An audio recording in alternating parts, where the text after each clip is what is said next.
Las voces de los verdaderos protagonistas. En Voces RCN. Verdaderos protagonistas son los invitados a Voces RCN esta noche.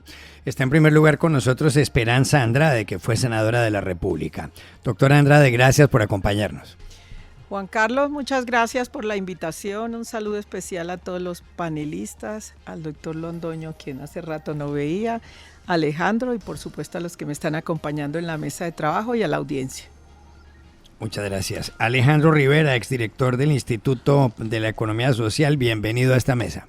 Bueno, buenas noches, un saludo a todos y muchas gracias por permitirnos en este espacio con tan importantes panelistas debatir los problemas de la realidad colombiana.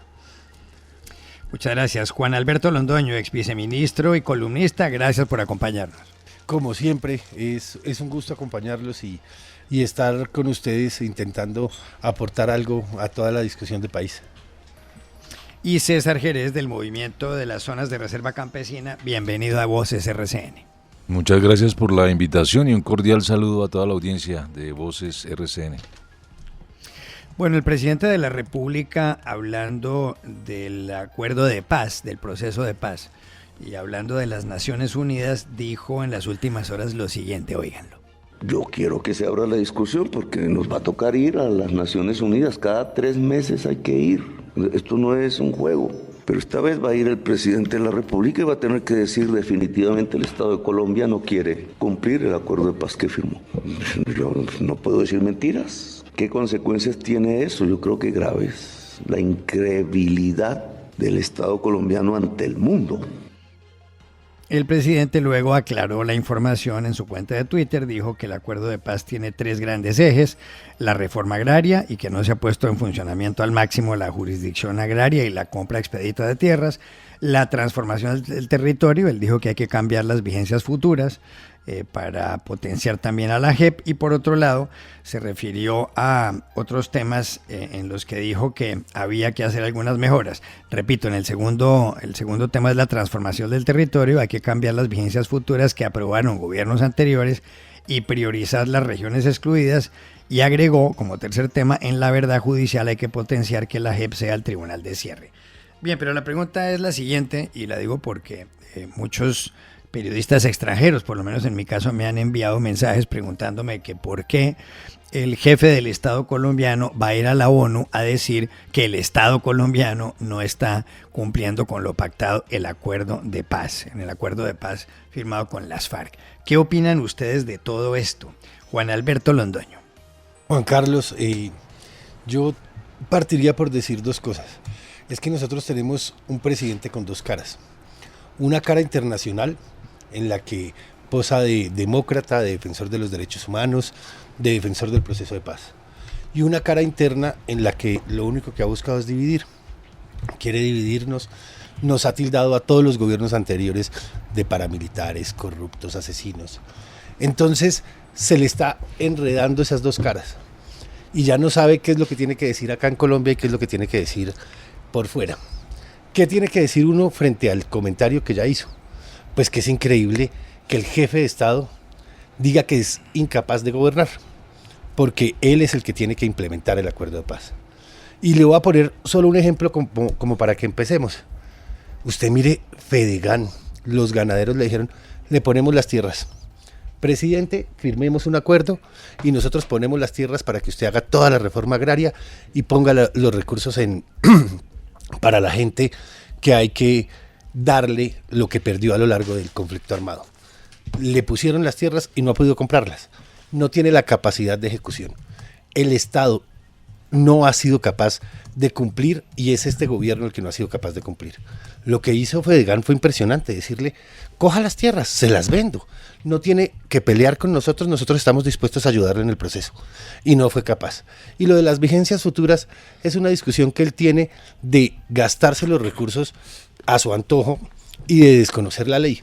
La ley establece que nosotros debemos honrar los compromisos previamente adquiridos, que nosotros debemos adicionalmente respetar y dar seguridad jurídica a todos los que han creído en el país. Y es lo que él quiere desconocer. ¿Para qué? Para tener los recursos y gastárselos desde su bolsillo, desde su forma como él lo considere, en además a través de mecanismos en los que desinstitucionaliza. No quiere que los alcaldes ejecuten, sino hacerlo todo por las juntas de acción comunal. No quiere que las entidades ejecuten, sino hacerlo a través de las ollas comunitarias. Todo es para él darle plata directamente a los ciudadanos, directamente a la población y así comprar su respaldo. Para mí es gravísimo lo que dijo el presidente. Bueno, Alejandro Rivera, ¿coincide con esa tesis? Digamos que en parte, yo creo que Petro tiene dos rostros. Uno, el que logra hacia afuera hablar y convertirse, él sueña con convertirse en el próximo Mojica, y el tema de Palestina, de la paz y un sinnúmero de temas del cambio climático le dan mucha gasolina.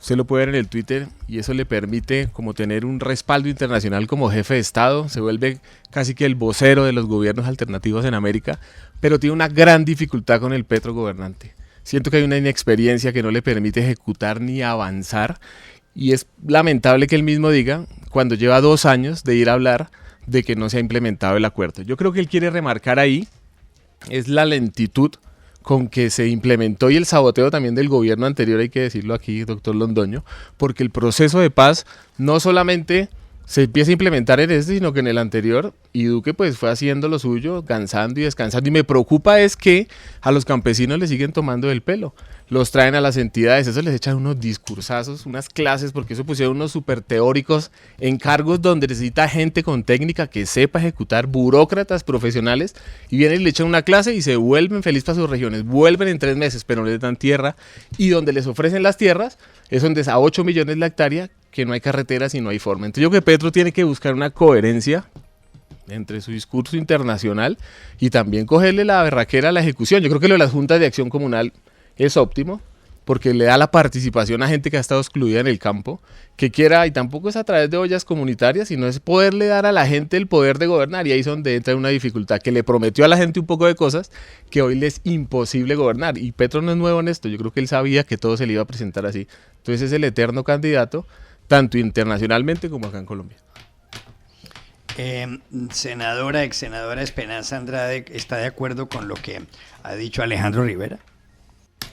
Bueno, totalmente sí, porque creo que estamos interpretando que el presidente, que es el jefe de Estado, el jefe de gobierno, la suprema autoridad según el artículo 189 de la Constitución Política, sale a decir que como jefe de Estado va a acusar el Estado al mismo Estado donde él es su jefe en ese proceso de paz. Cuando la responsabilidad en estos 4 años, ya vamos para 2 años, la tiene el propio presidente. Que no se ha cumplido el acuerdo de paz, no se ha cumplido a cabalidad, y otros gobiernos anteriores puede que no hayan llegado a la meta que tenían que hacer. Pero en estos 2 años de gobierno que han transcurrido y 2 que faltan, pues ¿dónde está la legalización de tierras? Que es el punto primero de La Habana. Yo creo que Petro peca por incoherente, y en eso comparto con el doctor Riveros. Él quiere mostrar una imagen internacional y se equivoca cuando aquí mismo en Colombia propone que va a ir a la ONU cada 3 meses. Pues yo creo que lo que hay que pedirle al presidente Petro es que ejecute. El presupuesto lo tiene. En el año 2024 el Ministerio de Agricultura y sus agencias tienen un presupuesto abultado para poder cumplir con ese primer punto del acuerdo de paz. Y no lo está haciendo, Juan Carlos. Creo que por eso comparto lo dicho por el doctor Londoño, por el doctor Riveros. Y por otro lado, ¿qué piensa de esto César Jerez? Bueno, totalmente de acuerdo en que hay que ejecutar. Lo que pasa es que hay muchas trabas para la ejecución. Mire, Irragorri, la noticia del día de hoy, que hay 8 demandas contra el artículo 61 del Plan Nacional de Desarrollo, que es el que garantiza precisamente la adquisición de tierras, y meten entonces a la opinión pública nuevamente en el coco, en el susto de la expropiación. Imagínese eso. Ahora se viene todo un debate. La ministra y el director de la Agencia de Tierras han pedido una audiencia el día de hoy para sustentar y argumentar la potencia y la importancia que tiene ese artículo. Para citar nomás el ejemplo de última hora. Pero hay que ser francos con la audiencia. Los acuerdos de paz han tenido un ataque, una persecución, un saboteo. Acordémonos de la campaña del señor Duque a hacer trizas los acuerdos de paz. Y la manera de hacer los trizas fue robarse los recursos, como se enteró toda la opinión pública, que estaban destinados para la paz. Los OCAT regionales se convirtieron en una repartija de esos dineros, ¿cierto?, que se perdieron. Y se perdieron porque fueron robados. Eso hay que tenerlo bien presente. ¿Quiénes son los responsables? Los clanes políticos corruptos que estaban aliados con la administración de Duque. Aquí se ha dicho que hubo una gran oferta de Fedegan de tierras. También hay que aclararle a la opinión pública.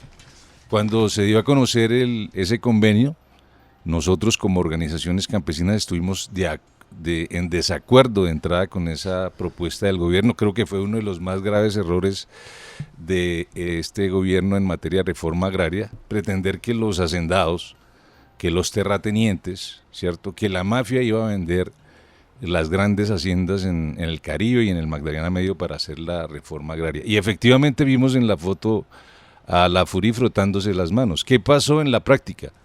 Ofrecieron las tierras inservibles para actividades agrícolas, los patios traseros de sus haciendas, ofrecieron predios ocupados, ¿sí?, y ofrecieron predios sobrevalorados.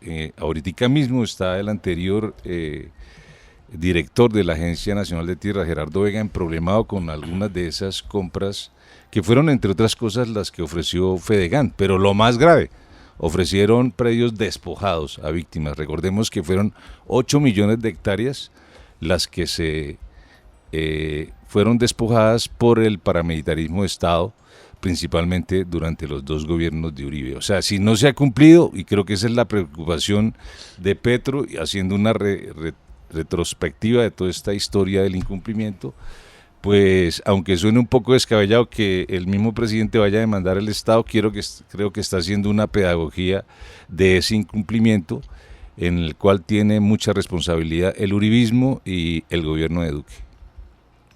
Bueno, bien, otro asunto. Juan Carlos, yo sí adelante. le quisiera replicar aquí al panelista César Jerez. A César, que esto no es que el doctor Petro esté haciendo una radiología de lo que pasa y que lo que quiere es dar una enseñanza. Él, con lo que está proponiendo doctor Jerez, es nada más ni nada menos que ser juez y parte.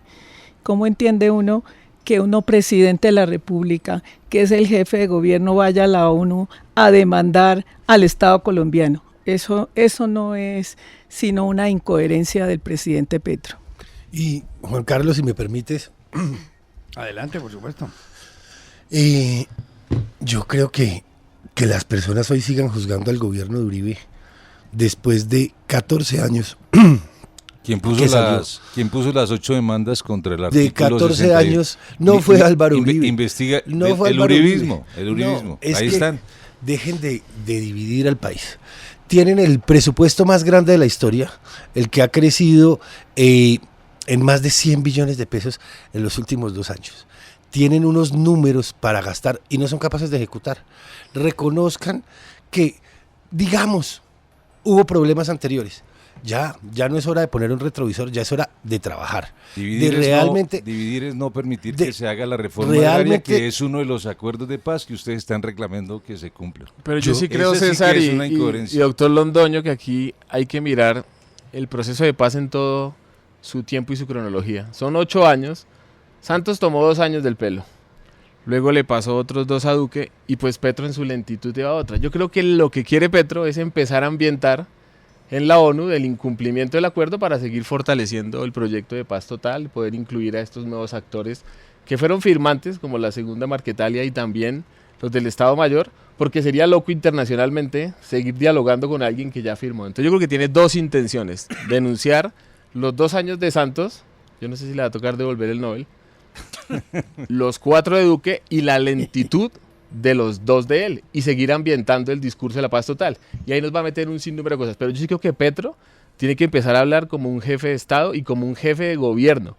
Y aquí el problema es que a la gente en campaña le prometen de todo, pero se les olvida que los planes de gobierno se vuelven planes de desarrollo y que eso hay que mirar indicadores, cuánto dinero hay, la sostenibilidad fiscal. Y cuando uno se ve enredado en eso, pues sigue haciendo política y sigue echándole la culpa al de atrás.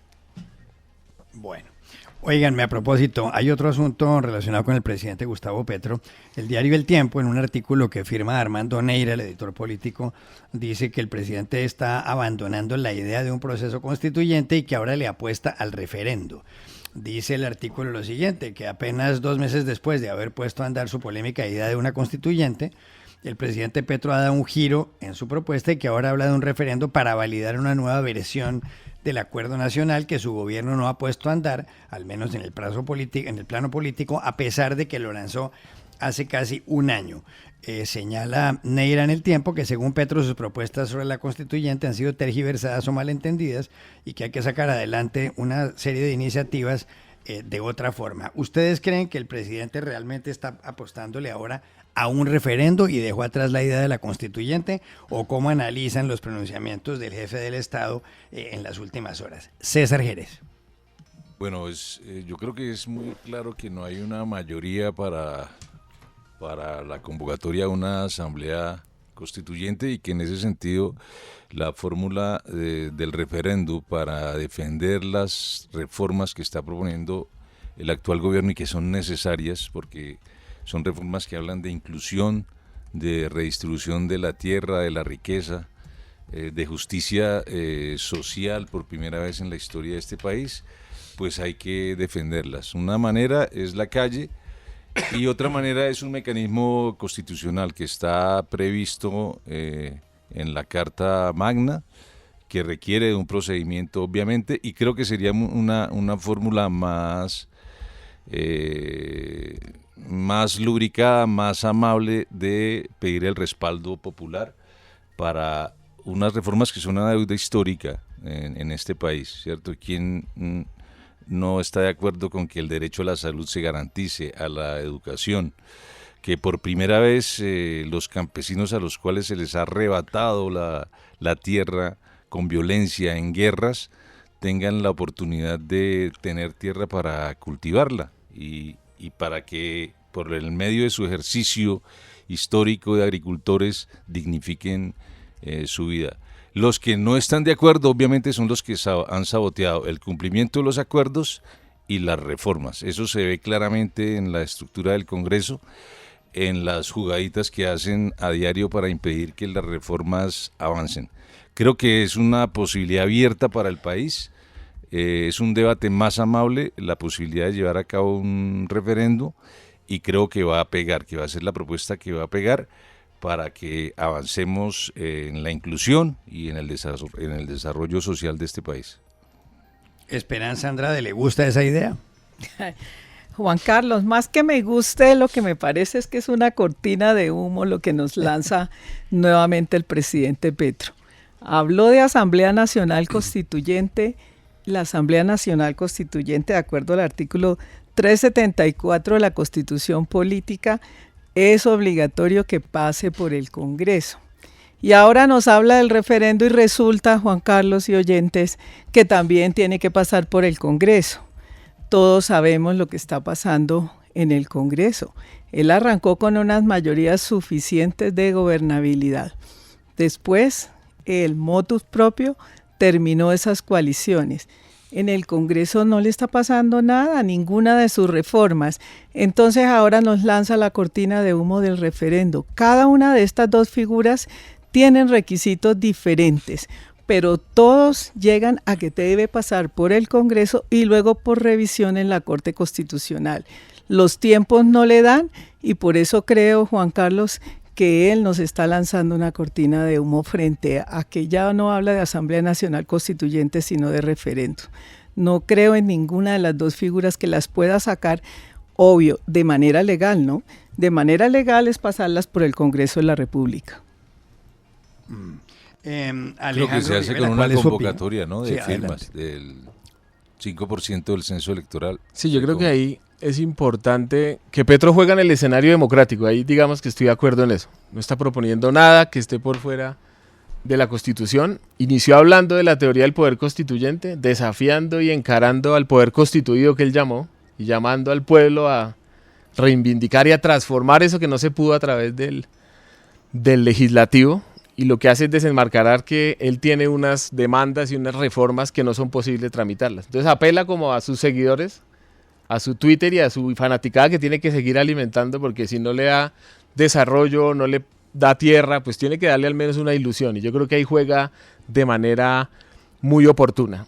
Pero le toca volver a jugar en lo mismo que es donde no está, tiene que ir al Congreso, después de que se planteen estas preguntas que ahí metió a todo el mundo, metió hasta a los que van a ser de paz total, esperar a ver si le copian ese pedazo, pero yo creo que Petro es muy ágil ahí, la gente se asusta, pero yo creo que es el escenario vivo de la política, que se discuta sobre esto, que el Ejecutivo plantee, que el Legislativo, y en últimas, quien va a definir es la ciudadanía, pero a los otros les gusta meter terror. Yo me acuerdo cuando Uribe hizo su intentona, que también logró y convocó al pueblo a preguntarle, y donde llevaba también su preguntica de reelección.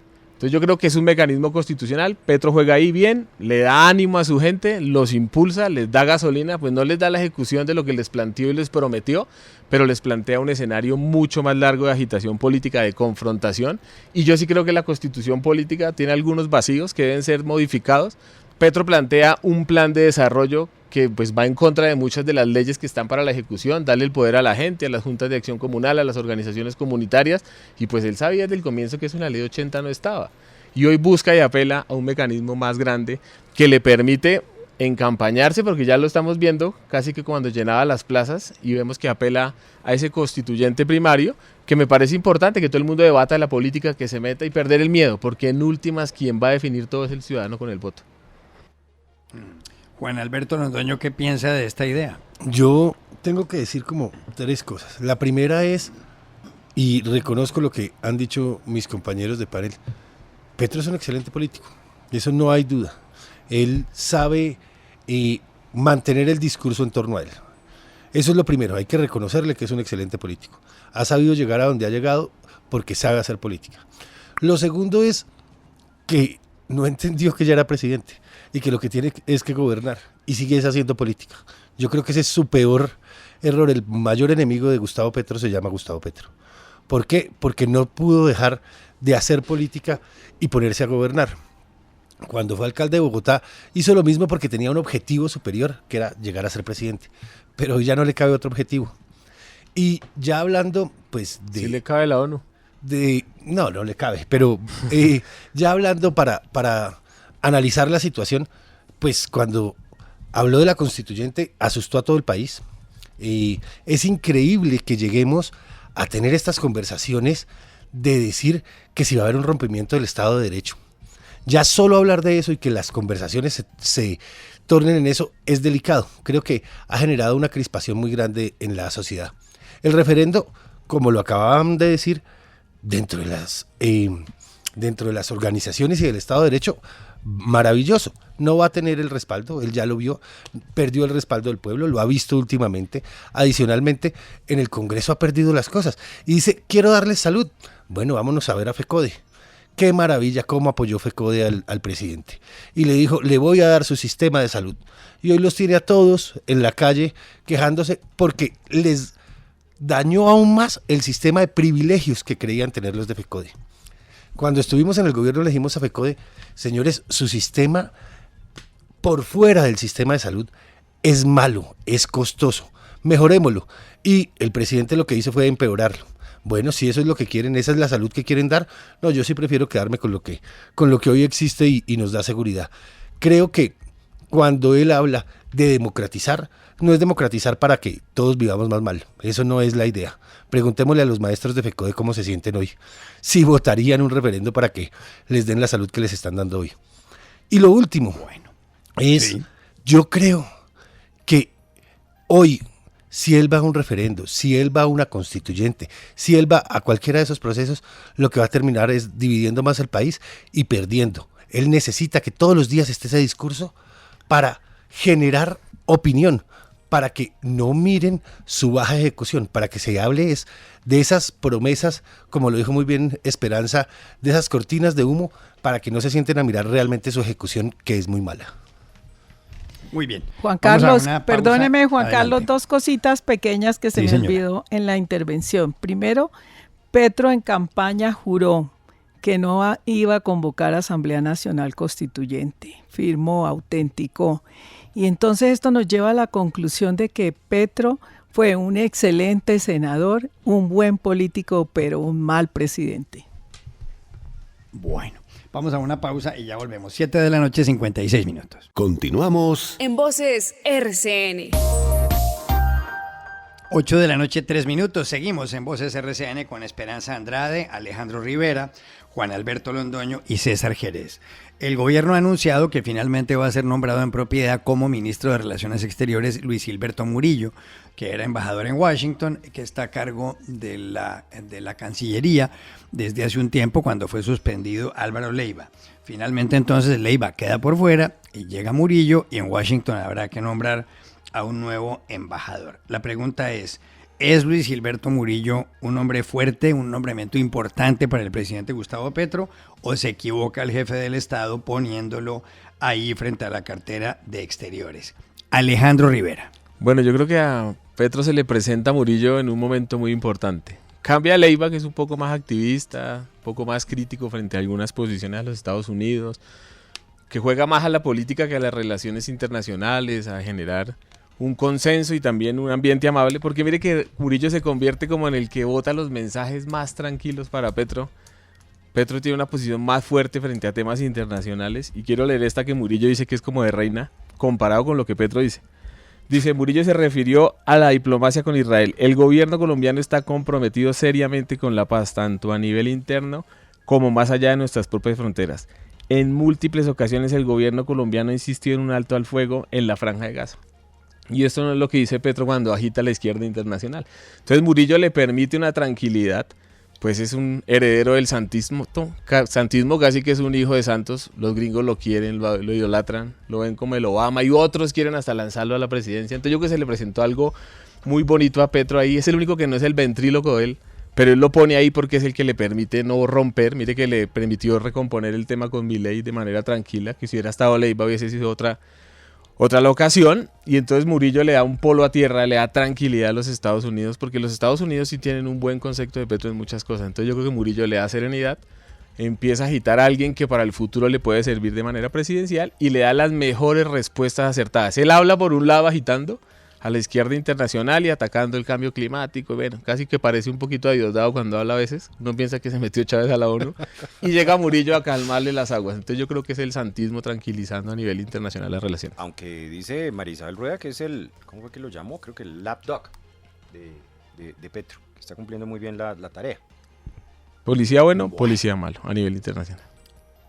Usted decía que lo veían como el Obama, Alejandro. No, es que yo ¿Quiénes lo ven escucho como a la el clase Obama? política en otros lados y es que se mueren, que ese sí es un tipo que compone, que mire que primera vez un negro en Colombia de presidente. O sea, empiezan a calentar motores para el 26 y se le presenta esto que tiene harta pantalla, los gringos lo adoran, sería la transición tranquila. Entonces yo creo que hay un contrincante bien importante para vender en ese espacio tan jodido que se está, hasta Vicky, Claudia, que llegue un Obama y a componer. Entonces yo creo que se le presenta de manera oportuna. Pero Vicky Perea también está, ¿o qué?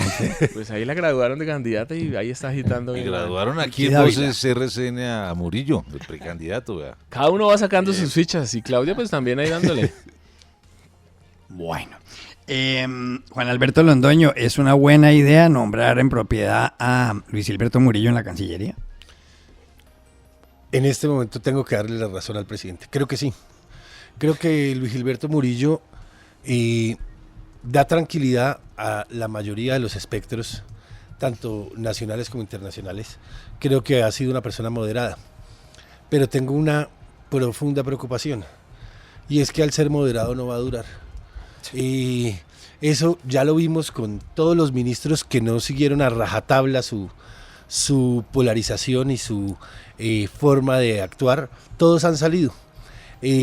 Cuando a Luis Gilberto Murillo le toque decirle, presidente, esto no se puede hacer, va a salir. Porque eso es, si uno mira cómo se ha movido el gobierno, lo único que ha hecho es venir radicalizándose.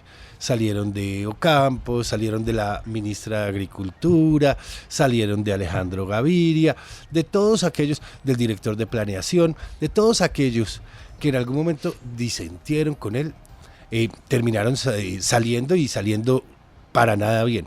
Entonces creo que Murillo, el que me da lástima es Murillo quedó en el peor de los mundos.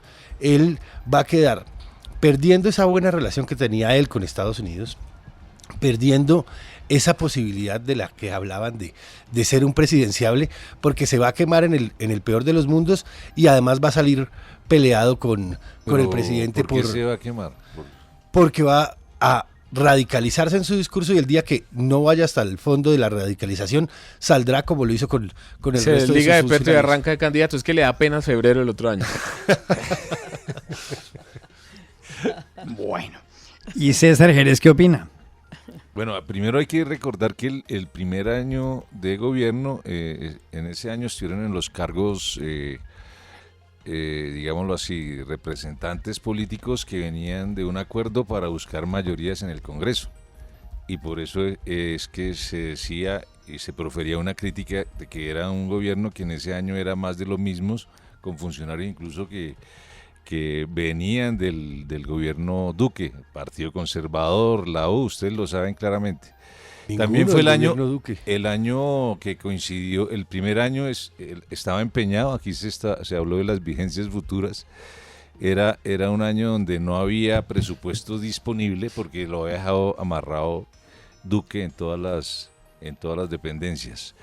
Yo creo que a Murillo, a Leiva ya le toca colpensiones, o sea, ya es hora de que se pensione, ojalá que esté en colpensiones. Era un funcionario cuestionado por diferentes razones, está vinculado a un escándalo de un contrato, de un convenio, el caso de los pasaportes. Yo lo que diría al gobierno es que cualquier funcionario que esté implicado en este tipo de, incluso por sola insinuación, y más grave cuando son denuncias, ¿cierto? Mientras que se esclarece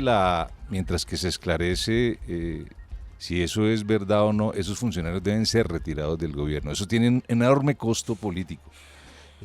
Y creo que a Leiva ya es hora. También tiene unos fuertes cuestionamientos por parte del movimiento feminista por su misoginia, y hay varios casos. Era una persona que no debería haber estado en el gobierno. Y a Murillo... Por eso sí tendría que sacar por lo menos a 3 del gobierno. A Murillo, bueno, ahora mira, hacemos la lista. A Murillo pues le toca también un momento donde se requiere de un ambiente mucho más fresco en un funcionario en la política internacional, la tensión con Argentina por la crisis con Milei, Israel, sí, no es fácil, y creo que ese cambio puede ser muy importante. Es una persona que viene de formación técnica, él estudió en la Unión Soviética, donde yo estudié también. Él nunca habla de que estudió allá, no sé por qué. Mamerto converso. Es como si lo quisiera ocultar. Es egresado del Instituto de Minas de Moscú, allá fue donde yo lo conocí. Y hay que decir que eso hay que hablarlo al país, porque en la Unión Soviética, Irragorri, desde la década de los 50, en las 15 repúblicas de la Unión Soviética, y al día de hoy en lo que es Rusia actualmente, hemos sido egresados 10.000 colombianos. Ningún otro país del mundo ha hecho ese aporte con becas completas al desarrollo de Colombia. ¿En la Universidad de los Pueblos? ¿Será? Todas las 15 repúblicas con centenares de universidades y centros de formación. Claro, bueno. Esperanza Andrade, buena idea la del presidente Petro de instalar definitivamente a Luis Gilberto Murillo en la Cancillería. Así como lo dijo extra micrófono el doctor Jerez, amable esa pregunta y la respuesta de todos, porque creemos que sí, que el presidente Petro está acertando, nombrando al canciller Murillo en propiedad ya sabemos que lleva 3 meses encargado, pero su hoja de vida de verdad y su ascenso en todo lo que él ha hecho desde Chocó, desde su pueblo, y todo lo que representa para el pueblo colombiano, creo que es un acierto, es una jugada de ajedrez importante, y creo que es de los poquitos, Juan Carlos y audiencia, ministros que realmente pasan la prueba y que creemos que en manos de él la Cancillería va a estar bien llevada. Vamos a ver en qué termina el escándalo de los pasaportes, que creo que esa fue una de las causas mayores que hizo que Leiva lo separara del cargo de la Procuraduría, y eso tendrá que terminar en alguna decisión legal. Pero finalmente, pues aquí, Juan Carlos, nos hemos puesto de acuerdo los que estamos en oposición con los que defienden el gobierno en que sí está acertando Petro nombrando al doctor Murillo como canciller en propiedad. Muy bien. Bueno, óiganme, hay otro tema y lo pone sobre la mesa Alejandro Villegas. Y tiene que ver con las reformas que están en curso en el Congreso de la República actualmente y en los que se juega gran parte también de su capital político el presidente Gustavo Petro. Por un lado, la reforma pensional, que había logrado un buen ambiente en el Senado de la República, ahora con la propuesta que ha hecho el presidente de aumentar los umbrales ha enrarecido nuevamente el ambiente, la discusión y la cancha y el balón está en la cancha de la Cámara de Representantes, pero también de la reforma laboral. Estas discusiones han estado también terciadas por las denuncias de la Schneider Política, también las investigaciones en contra del presidente de la República por parte del Consejo Nacional Electoral, y lo que muchos se preguntan es si los tiempos le darán al presidente para sacar adelante eso. Usted, senadora o ex senadora de Esperanza Andrade, que conoce muy bien la dinámica, ¿cree que sí hay tiempo para sacar esas reformas? Pues no creo, Alejandro. En la dinámica del Congreso y con lo que está pasando en estos días por el Congreso, vimos que la semana pasada la plenaria de Cámara paró la sesión y diciendo que no se iban a discutir más en una proposición los proyectos del gobierno hasta que no se solucionara el tema de corrupción que se ha descubierto en los últimos días allá en la unidad del riesgo. Así que yo hice un análisis, Juan Carlos y Alejandro y panelistas, y no veo sino la reforma pensional, si de verdad la aborda con celeridad. La Comisión Séptima de Cámara pasa a plenaria de Cámara y luego a la conciliación. A partir de mañana no quedan sino 25 días y contando martes y miércoles son 10 sesiones. Supongamos que sesionen lunes o viernes. El tiempo ya no da, la reforma laboral no pasó de la Comisión Séptima. La reforma a la salud se archivó en la Comisión Séptima de Senado y hasta ahora el gobierno no ha presentado la reforma de salud, que sabemos que no está concertada con los congresistas, sino con algunas EPS. Eso en cuanto a la reforma a la salud, y en cuanto a la reforma a la educación, pues ya salió de Cámara, va para Senado. Creo que esa puede salvarse a futuro, pero si la laboral no se aborda ya, se hunde, la pensional lo mismo y la salud igual. Así que el balance que tenemos en este momento es que esas reformas que ha presentado el presidente Petro, así él le eche la culpa al Congreso, es que de verdad, por todo lo que él ha hecho en la parte política, pues las reformas no han avanzado. No creo que hayan reformas del gobierno de Petro. Doctor Londoño, ¿se están enredando estas reformas con todo este ruido y además el tiempo? Alejandro, el tiempo existe. Lo que no hay es la voluntad. Realmente el gobierno ha destruido su gobernabilidad. Voy a poner un ejemplo. La reforma pensional. Que podía tener cosas buenas, regulares o malas. Logró un consenso y llevó a los partidos a Palacio y acordó unas condiciones para aprobar la reforma pensional. Y apenas la aprobó, llegó y él mismo dijo, no, esos acuerdos no me gustan. Entonces reventó cualquier posibilidad de llegar a un acuerdo. Yo creo que los senadores, después de haberle dicho, confiamos en que pongamos un umbral de 2.3 salarios mínimos, podemos aprobar la reforma. Y sale y hace un discurso y dice, voy por 4 salarios mínimos. Entonces perdió credibilidad con sus aliados. Entonces creo que los tiempos darían, pero lo que no hay es voluntad. Adicionalmente, por otra cosa, se ha dedicado a atacarlos. Ataca a las instituciones. Si sale un fallo en su contra, dice, sitiemos a las Cortes, sitiemos al Congreso, mandémosle al pueblo a la calle a presionarlos. Entonces creo que la gente cuando se siente presionada lo que le dice es no señor, y espero por el bien del país que ninguna de estas reformas vea la luz porque están siendo tramitadas de una forma atropellada, está haciendo el presidente queriendo imponerlas y por eso creo que él mismo les puso la cruz por la forma en la que quiso hacer la política. ¿Se pueden enredar las reformas, doctor Jerez?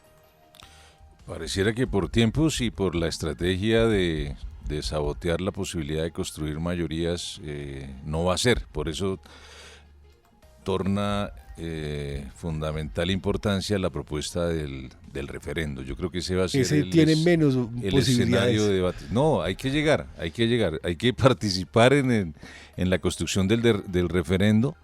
Se están convocando a procesos, ¿cierto? Este fin de mes va a haber una gran asamblea aquí de Bogotá de organizaciones, movimientos sociales, sindicales, estudiantiles, campesinos, para defender la reforma de Petro, y yo creo que el escenario del referendo puede ser el curso a seguir. Este César, fin de una semana, interpelación pequeña, este fin de rompió semana, hasta la CGT, eso es increíble, está rompiendo hasta los sindicatos por esa forma en la que lo está haciendo. Yo creo que eso es una interpretación. Si miramos, el que recibe ataques a diario en los medios de comunicación es el gobierno de Petro, ¿cierto? Incluso desinformando y malversando el contenido de las propuestas y de la filosofía de las mismas reformas. Entonces, un poco esa presión, lo que llaman golpe blando, pues lleva al presidente a buscar una alternativa. Entonces decía que este fin de mes va a haber una gran asamblea de organizaciones y movimientos sociales buscando el respaldo popular. Creo que el 1 de mayo fue muy enfático. La mayoría de la sociedad colombiana quiere esas reformas. Y este fin de semana en Neiva también va a haber un encuentro de organizaciones para respaldar la propuesta de paz total, que también tiene un cierto nivel de crisis en su ejecución. Doctor Rivera, ¿le quedan caminos al presidente en el Congreso? Pero le pusieron un caminote, porque póngale cuidado qué pasa. Él con la crisis que va a haber, porque sus reformas no van a salir, la doctora Esperanza hace una cronología y un paso a paso muy claro de lo que va a suceder y el doctor Londoño lo complementa. Para Petro es el escenario ideal de decir que las reformas no fueron posibles a través de la representación política en el Congreso y que necesita profundizar la democracia. Yo creo que ahí puede echarle la culpa. El presidente está apostando en su tesis a que se hundan para agitar la bandera del pues ya vio que él ya vio que es imposible tramitarlas. Uno, porque las reformas tocan muchos intereses, hay que decirlo acá. Hacer una reforma a la salud, donde vimos los escándalos, eso empiezan a salir. Vaya nomás y miren los impedimentos y recusaciones y empieza a salir quién los financió. Afecta el negocio Cuando de la vamos salud. a la reforma laboral, que esa me parece, pues me gusta, pero es una reforma del siglo pasado, pero tocaba hacerla en para reivindicar los trabajadores.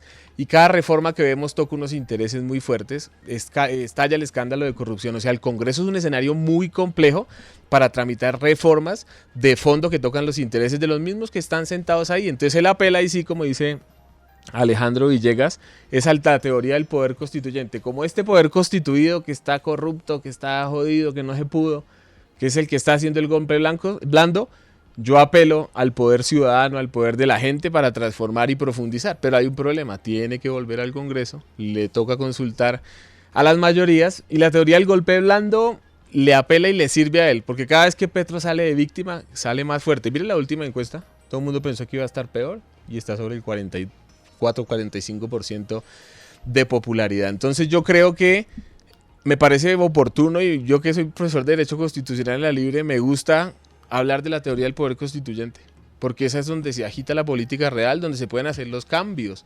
Por ejemplo, mucha gente, cuando estaban en la Constitución de 1886, me imagino que los mismos conservadores tenían miedo que llegara una Constitución liberal. La Constitución del 91 hay cosas que deben ser cambiadas y que yo creo que deben ser cambiadas en el escenario de la política. Entonces yo creo que Petro se le presenta otra vez el escenario propicio para hacer política, y ahí sí va él mismo hasta donde ha dicho, hasta donde vaya el pueblo, porque ahí ya empieza el camino del referendo, que es un poco más largo, pero le da contentillo a sus electores y les da respiración, o sea, le vuelven a dar un aire, que él es muy bueno en ese terreno. Y yo creo que aquí lo que hay que buscar es un consenso, decirle a la gente a la verdad, que para transformar el país necesitamos hacer un gran acuerdo que dure 4 gobiernos, que a la gente no se le puede estar echando cuentos cada 4 años, que espere.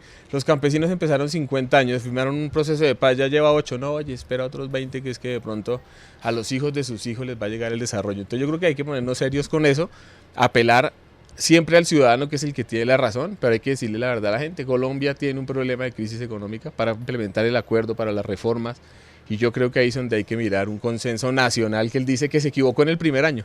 Pensar que usted va a hacer un gran acuerdo con los mismos y con las élites de siempre, eso me pareció súper ingenuo. Eso ahí iba a salir mal. Cuando usted se alía con Roy, con Benedetti, con los que tiene ahí, Pero eso era crónica de una muerte anunciada. Se perdió ese año. ¿Se lo tiró? Pero de ellos no ha salido. Yo creo que de los que salió no fue de ellos. Ellos siguen en... Está secuestrado por Santos, en su gobierno. Está secuestrado por Santos. Yo sí le quisiera agregar a esta respuesta también Adelante. esto. Y es que es una estrategia de Petro decir que las reformas no le salen en el Congreso para buscar otras alternativas diferentes. Una cosa es lo que él dice y otra cosa es lo que hace. Así que esas reformas no le van a salir, y yo reitero, ni el referendo ni la Asamblea Nacional Constituyente, porque las dos deben pasar por el Congreso. Así que la diferencia está en que en el referendo puede ser el gobierno o a iniciativa del 5% de los ciudadanos. Pero finalmente es una estrategia que está haciendo Petro, como todo lo que él hace.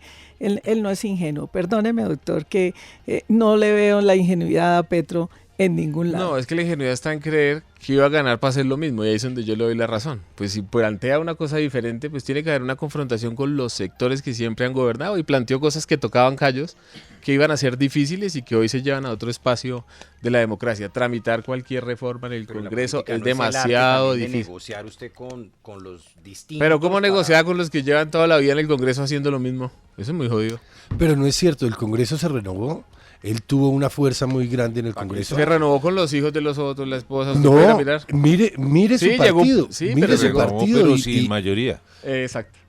y Por yo eso es creo que esa mayoría es la Petro que ganó está las elecciones, pero no saboteando ganó el las- poder real. Claro Eso es lo que hay que logró decirle a la un gente. acuerdo con Carlos Trujillo de los conservadores aquí de la doctora Esperanza. Le hicieron conejo. O sea, ya acordó feliz y pensó que iba a votar y después no le tocó. No, yo creo que ese es un análisis muy simple. Yo creo que el Congreso... La forma tradicional como funciona es con cargos y mermelada. Y eso no está mal, el yo problema no es que sé, lo hacen por Esa es debajo. la Pero política yo le digo, política yo le del digo una Congreso. cosa con el mayor cuidado, porque no se trata de atacarnos aquí entre nosotros. Yo creo que el Congreso le funcionó el primer año. Claro. Pues, Y le funcionó, claro. también le funcionó, Sacó perdónenme, la y reforma déjeme, tributaria. sacó una reforma tributaria que hoy nos tiene en esta situación económica. Sí, total. Adicionalmente, aprobó su plan de desarrollo.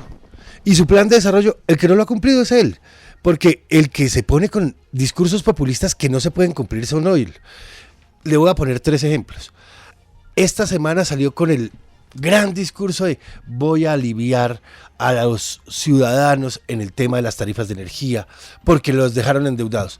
Vaya y saque una ley porque no lo puede hacer. Él no puede gastar lo que se le ocurre. En un país democrático, el único que ordena el gasto se llama el Congreso de la República. Pero no solo lo hizo con eso, lo hizo con los peajes. No, es que no voy a subir los peajes. Menudo problema en el que nos puso. Les prometió a los taxistas, les voy a dar una tarifa diferencial de combustible. No la hemos visto. Vamos a bajar el SOAT para las motos. No lo bajó, lo que hizo fue quitarle cobertura. Porque él habla muy rápido, pero no está gobernando. Y para gobernar lo primero que hay que hacer es respetar el Estado de Derecho, respetar los procedimientos. Por eso, el referendo, maravilloso, por lo menos está diciendo que va a actuar dentro del Estado de Derecho. En las otras cosas, cuando decía que el poder constituyente, pues desafortunadamente él que se jacta de haber sido un partícipe de la construcción de la Constitución del 91, lo que quiere es desconocerla. Te hago una sola pregunta. ¿Garantizar el derecho a la salud es populismo? Garantizar el derecho a la salud Claro. es darle Es la que salud no que le funciona estamos el dando, sistema de salud. es la que le están dando a los Es de un FECODE. negocio privatizado. Perdóname, es la que le están Es dando a los de transferir la FECODE. renta pública a unos negociantes. Transferir la renta pues pública. claro, que son las Es que EPS. vamos a nacionalizar todo. Pero no contestaste. Vamos- ¿Es populismo garantizar el derecho Está a la garantizándolo, salud no, con está un sistema poniendo público? en riesgo el sistema de salud de todos los colombianos. Más riesgo Está poniendo en que riesgo lo el que hay. sistema de salud de todos los colombianos. Es un Claro que sistema de El salud que país no ha hecho un funciona. esfuerzo grandísimo. Usted ha por ido a llegar a tener urgencias, coberturas. ha ido a urgencias He para ver ido a cómo- urgencias, claro que he Sí, ido a y urgencias. entonces está Y a satisfecho mis con ver hijos, cómo la y a gente se mis hijos, muere en y a mis urgencias. hijos. ¿De Doctor dónde Jerez, salieron? ese es el cambio que nos dijo Populismo Petro que es nos educación, salud, ¿Cuál educación? derechos ¿Cuál- laborales. ¿Cuál salud? Esos son derechos. Lo de FECODE es salud. No hay Vamos y que- preguntémosle a los maestros no hay de que FECODE. tergiversar. Sí. No, pero Vamos eso, y le como usted dijo, preguntamos eso es a muy los maestros. simplista y hay que dejar claro acá que cualquier reforma que toca los intereses de los... Es que nomás miren los impedimentos y recusaciones. Resulta cuando la de la salud, que lo financió no sé quién, que la laboral, que la pensional, todos tienen algún interés que les impide, pues porque en última se sientan no allá se le para ver. olvide, doctor Riveros, que el que rompió la coalición de gobierno en el Congreso, después de No, pero haber es que sacado yo no estoy reforma defendiendo a Petro, lo que estoy tributaria diciendo es que y tramitar Plan cualquier Nacional cosa de en el Desarrollo. Congreso es muy difícil. No. Él Los rompió los aprobó. acuerdos políticos y le aprobaron reforma tributaria y le aprobaron Plan Nacional de ¿Y qué estaban Desarrollo. Y de pidiendo? la noche a la mañana ¿Qué dijo que estaban pidiendo terminaba la como coalición. acuerdo? Más Más ministerios. cargo, todo el gobierno y mermelada. No, y Esa era la y solicitud. los hechos de corrupción No hay del que- gobierno, no hay ese que- es el cambio, se doctor están Jerez. esclareciendo, Ese es no el se cambio. están Atacar a la gente de esa ¿Cómo forma. es? Sí. Eso sí es simplista. ¿Por qué hay que atacar a la Federación de Cafeteros? Porque no ganó su candidato. Para ir al sector cafetero, que son Porque es pequeños otro cafeteros. negocio, es otro negocio otro- que explota Ya. a los cafeteros. Es Bueno. un intermediario en Claro. compradores Oigan, de café que se quedan con la Eso sí plusvalía es del verdad. trabajo de los campesinos. Oigan, pero bueno, ya se nos va a acabar el tiempo. Oiga, pero les tengo un dato curioso, ¿no? Porque dicen siempre en Colombia muchas personas que es que los congresistas rompen el quórum, que no van y tal, pero, y es verdad, y eso no está bien, pero esas son las normas como las costumbres, como funcionan las democracias en muchos países. En España zapatean en el suelo para que no hable el orador, en Inglaterra gritan cada vez que está hablando cualquier persona. Y les voy a dar un dato final, ya que se nos acabó el tiempo. En Estados Unidos, para impedir que se votara una ley, el senador republicano Strom Thurmond se echó un discurso, atención, un discurso que duró 24 horas 18 minutos. 24 horas 18 minutos. El señor se leyó en voz alta todas las leyes electorales de los 48 estados del país, ahora son 50. Se leyó varias sentencias de la Corte Suprema de Justicia, se leyó el libro Democracia en América, casi todo de Alexis de Tocqueville, y se leyó el discurso de despedida de George Washington, y además fue muy pocas veces al baño. Y para rematar, el señor Thurmond vivió hasta los 100 años. Una cuestión incorrecta, pero fíjense ustedes que en los congresos desafortunadamente estas cosas pasan, y pues son unas herramientas detestables, pero de las que echa mano mucha gente. Bueno, eso nos daría para otro programa al que los invito próximamente. Esperanza Andrade, gracias por haber estado aquí. Alejandro Rivera, Juan Alberto Londoño y César Jerez. Ahora recibirán ellos libros por cortesía de la Librería Nacional, y a ustedes los espero mañana en Voces RCN. 8 de la noche, 30 minutos.